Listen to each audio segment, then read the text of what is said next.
Hello everyone! Share ko lang po sa inyo itong aking napanood na pamatay lamok, kaya naman ito'y aking sinubukan na gawin. Lamang po ang ating mga kailangan: oregano, oil, asin, at lagayan.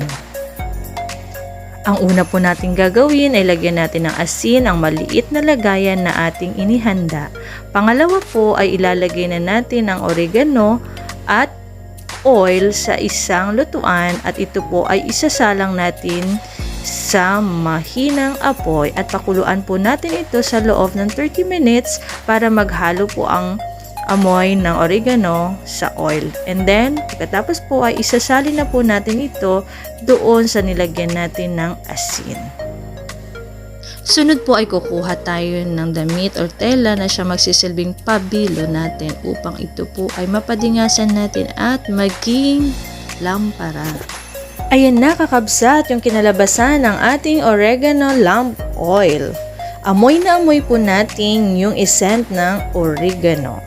So kaya ano pang hinihintay nyo? Subukan nyo rin po ito. Syempre bago matapos ang video ito ay tatanungin na naman natin si Kuya Sed kung ano ang masasabi niya sa ating nagawang lamp oil. Amoy oregano mabong-mabong siya. Oh guys, gawin nyo to ha. Meron na kayong pantanggal ng lamok. Meron pa kayong kandila. Double purpose, di ba? Ayos!